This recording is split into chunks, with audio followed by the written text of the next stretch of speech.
இந்த big pass பொறுத்தவரையில் என்னன்னா முன்னாடி சீசன் கமலாசன் இருந்தது இல்லையா, அவரோட சீசனில் கொஞ்சம் எனக்கு என்னவோ நல்லா இருந்த மாதிரி தோணுது. ஸோ இப்போ வந்து நிறைய கேம் பார்த்தா நல்லா ஹார்ட்வேர் கேமாகவே கொடுக்கல.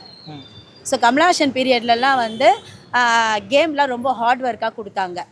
அந்த சைக்கிள் மிதிக்கிறதுலாம் ரொம்ப கஷ்டப்பட்டு நைட்டு இதுவாக இருந்திருக்காங்க. ஆனால் இப்போ இருக்கிற கேம்லாம் ரொம்ப ஈஸியான கேமாக இருக்குது. ஸோ அதனால எனக்கு கொஞ்சம் இந்த பிக் பாஸ் கொஞ்சம் பரவாயில்லையா இருக்குது, அவ்வளோதான். சரி, ஓகே. நிறைய பிக் பாஸ் பார்த்துருப்பீங்க. ஸோ இந்த பிக் பாஸ் எப்படி இருந்துச்சு? கொஞ்சம் போரிங்காக தான் போச்சு. ஃபைட்டு தேவையில்லாமல் சண்டை போட்ட மாதிரி எனக்கு ஒரு ஃபீல் ஆச்சு. ஃபஸ்ட்டு 3 பிக் பாஸ் சீசன் வந்து சூப்பராக இருந்தது. அதுக்கப்புறம் கொஞ்சம் போரிங் தான். இப்போது லாஸ்ட்டு எபிசோடில் தேவையில்லாமல் சண்டை போட்டாங்க. எதுக்கு சண்டை போடுறாங்கன்னே தெரியல. ஃபுட்டு விஷயத்தில் சண்டை போட்டாங்க.